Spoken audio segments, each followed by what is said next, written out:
What say you, Richard Alex Murdaugh? Are you guilty or not guilty of the felonies wherein you stand indicted? Not guilty. How shall you be tried? By God and my country.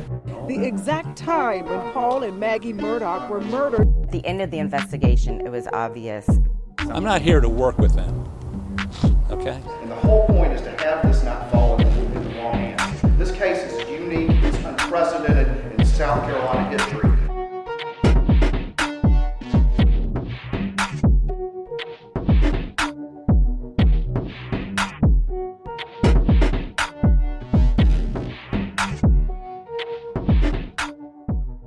The State versus Richard Alexander Murdaugh, defendant. Indictment for murder. Okay. Guilty verdict. Signed by the forelady, 3/2/23. Welcome to Unsolved South Carolina, the Murdaugh murders, money, and mystery. We are having a very special broadcast tonight because the verdict is in. Alex Murdaugh has been found guilty on all 4 counts. And joining me tonight to discuss what we saw, I have with us our executive producer, Drew Tripp. Down here we have our exclusive legal analyst, Charlie Condon, South Carolina's former Attorney General. And right here to my left is my reporter who I've been working with, WCIV's own Tara Jabor. We're thrilled to have her here with us. And I want to just get started right away. Charlie, you were in the courtroom, and we saw sort of how things started to go down. It happened very quickly. We got a verdict very, very quickly within, what, 3 hours? 3 hours or so, Yeah. 3 to 4 hours. Is very, what was your take? And I'm going to tell you right now, you've got, since for a live stream, you just got, Oh, thanks. You got a bug? Live, live television. What was that? I think it was like a little Japanese beetle. Okay, so we were in the courtroom together, and we were sort of watching the verdict roll out. Tell me what the vibe was in there to you. You were a little closer to the defense table. It was quite the vibe. It was, I think most people expected it to be a guilty verdict, given the fact that it was so fast, and it would be hard to imagine with the evidence out there that it would be a not guilty verdict. So there was that expectation, but still you didn't really 100% know. But once the word guilty came out, you just knew once found guilty in one indictment that it would flow with the rest of them, because the evidence was basically the same for all of them. And you could see I was right behind the defendant himself, just a row back, and behind his defense team, and you just sensed the disappointment. That would be the word I would use. And then over to the left, you could see the relief and it was sort of joyous. Maybe not the right word with a murder case, but it was one sense of relief, but also satisfaction. Satisfaction, I think, is a really good word. Yeah, maybe better words. But they held and checked their emotions. Both sides are very professional. But I could say once the verdicts were announced, this was a moment for me because I'm right there behind the defendant, and he clearly turned to, I had to assume it was Buster, because Buster's right behind me. And in a very dramatic moment, he mouthed the words that, I'm sorry, and I love you. And it was just quite the moment for me as he was whisked away. Dan Gregory, who has been the person in charge of security there, he was up close to the defendant, and out came the handcuffs. I mean, he was changed from a defendant there being on trial with courtesies being given to the defendant, to Richard Alexander Murdaugh, into handcuffs on. Quick change, and was whisked away, wouldn't you say, quite quickly? Absolutely whisked away. And, you know, I was watching Buster while you had your eyes on Alec, and I got the flip side, the mirror side of what you were seeing with Alec as he mouthed these words to his son and whoever was sitting there. And I want to talk about that for a minute too, but Buster had his head down, and he was he looked inconsolable to some degree, and very defeated, and very worried. Of course, all those things we would normally see, but really that full impact, I felt like it was almost hitting him like a wave, like, it's too soon. I can't really take in these words that my father is trying to tell me right now as he and his uncle leaves wasn't me there, forever. right? John Marvin guess couldn't get back in time. No. So that would have So- been a support system. Not that Lynn hadn't been supported, but I think that was not there for him. I know. John Marvin Murdaugh had been there for his brother, and he couldn't be there for whatever reason. Randy wasn't there, but the sister was there, and so was Buster. It was quite a moment. Now, from what we saw in the courtroom, you guys were seeing it from another angle as well. And just to kind of let y'all know, like we're right now, where we've been doing our live shots. If you're listening to this podcast somewhere far away from Charleston, South Carolina, this is the Colleton County Courthouse, where we've been doing all of our work as journalists for 28 days, 6 weeks, pretty much embedded in this story. It has been our home right here. So when you came out, Tara, like what, you were out here as that verdict was being read. Tell me what your initial thoughts were. I think it's similar to what you said. You know, it almost felt surreal. It was like when they went into deliberation, it was this moment where, wow, it's been 28 days. We've seen 75 plus witnesses take the stand, hundreds of pieces of evidence brought into the courtroom, and then we heard a decision at 6:41, and we were like, wow, the decision's in under 3 hours. Right. And you know, Ann, you went right inside, you and Charlie, Katie Salt and I were out here, and we were watching as Judge Newman was reading this decision by these 12 jurors who ended up siding with the state of South Carolina. Yeah, it's incredible. Now, you were in the media center as this was going down, Drew. I mean, you were live blogging, so Drew's been literally keeping this real-time track of what's going on. What was your thoughts as you heard this? This may sound odd, but almost anticlimactic, just because of how quickly it came and how I'm struggling to really describe it. It just came and it was done. And here we are 19 months since the murders and all of that, and it just, there was some deliberation, very little anticipation, and then it was just over. It's just like that. It's over. And I kind of looked at Joe Erickson, who's one of our producers. He's down here with me today helping on website stuff and social media stuff. And we just kind of looked at each other and like, okay, that Here we go. finality. It's surreal. It might be a little overused, but it was a really eerie feeling in the moment. Not almost emotionless, being from the observer's point of view and being immersed in this for so long. Well, I want to go back a little bit too to what we heard earlier in the day leading up to this. I know it's kind of after the fact, as it were. True. But I think it's worth like bringing up the effort that went True, but I into thought it, right? good advocacy by both sides. I thought they both put their heart and soul into their arguments. Well, so let's play a clip quickly. We're not going to have a lot of time because we do have to use the same set to go on air at 10 o'clock. Mm-hmm. So we're going to be, we're going to have more of an abbreviated one tonight, but hopefully we'll make up for it tomorrow as well. Can we go ahead and play that clip from Jim Griffin?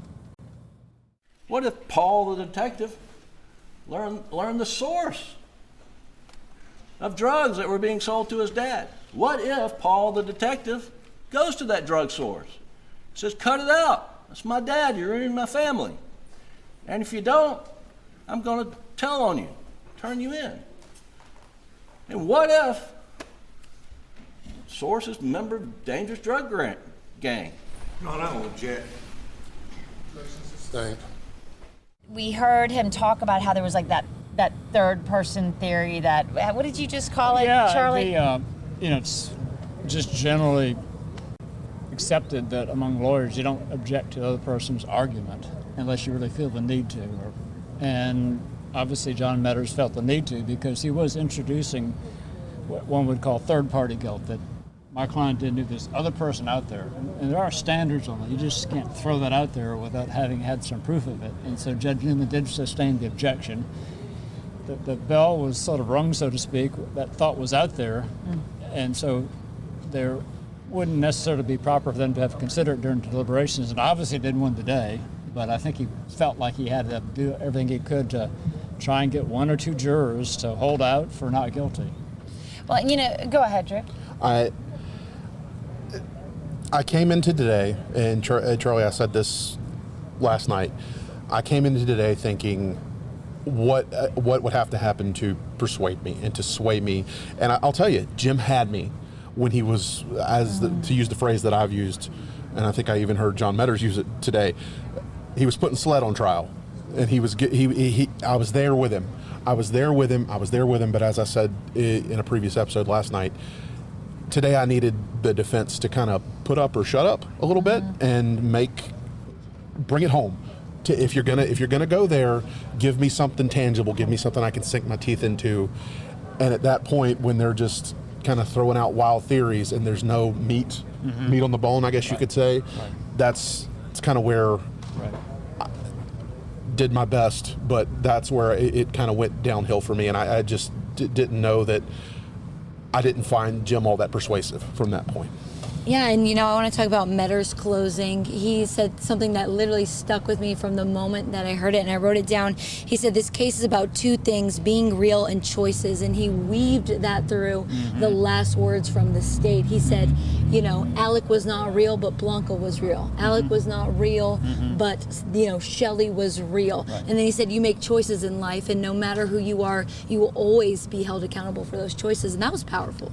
It was powerful. He actually even used the Velveteen Rabbit as his example because as a child he had gotten a book that was like always be real, and that's what his mom I think had written in the Velveteen Rabbit book, and he used that to sort of, as you really have to bring them home with these things, right? This was the last argument. John Meadors was their last argument. This was the prosecution throwing everything at that And I thought that was a really good choice of staff members or assistant attorney generals to handle that argument, because I think he's very experienced with murder cases.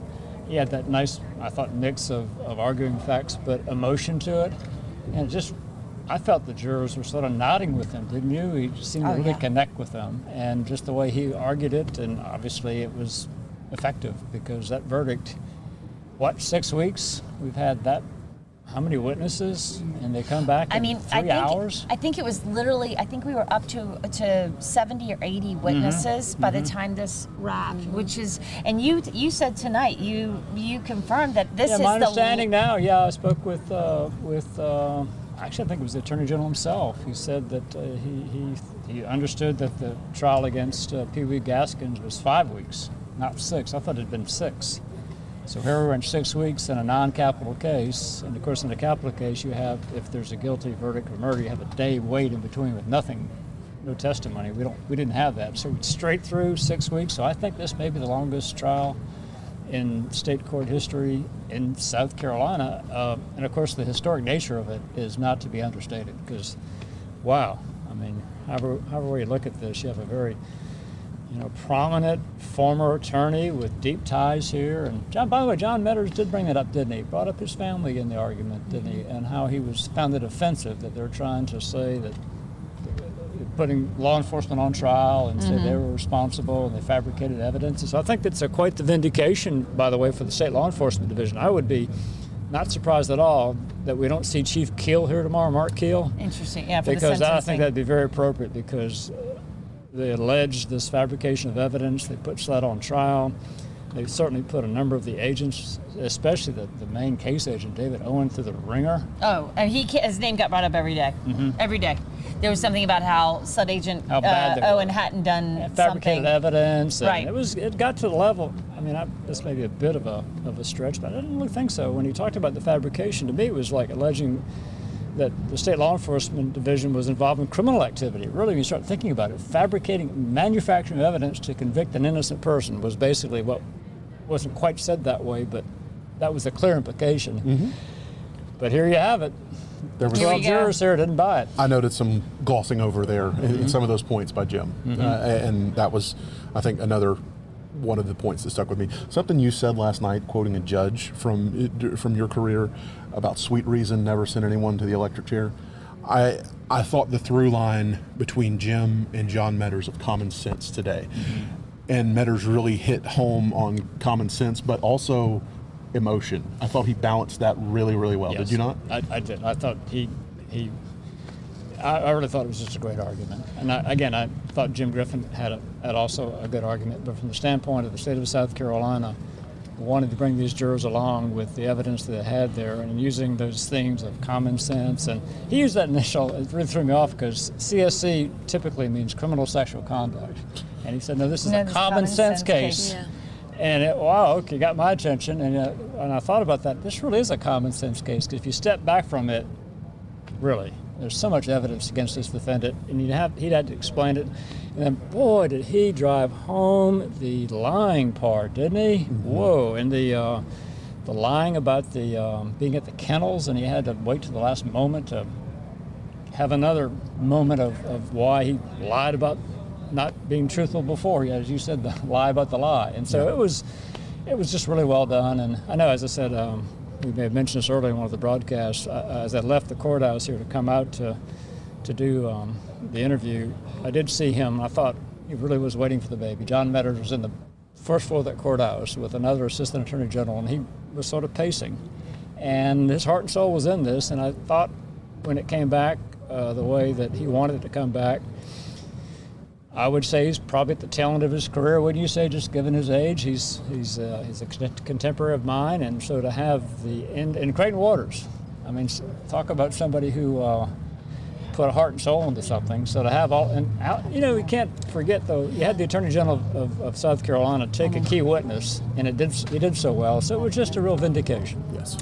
Well, we are unfortunately having to wrap up right now because I'm getting word right now that we are going to be going live into our newscast Live for TV, 10 o'clock. folks. It is live TV, and we are sharing this set with our live broadcast right now. So we're going to sign off for right now, but know that the sentencing's happening tomorrow. Know that we have every intention, if there are jurors that want to speak to us, we would like to speak to them, and we will be here at this tent, and we are absolutely going to be keeping an eye out for them when they come through. So we will be having another conversation tomorrow evening in our podcast, let you guys know how this all came together, what the sentencing looks like. He could be facing 30 years to life for both of those counts, up to 5 years for the commission of with a weapon. And the state intends to pursue life. Absolutely. So stay tuned to us, and we will get you the latest. I'm Ann Emerson, Drew Tripp, Charlie Condon, Terry Jabbour.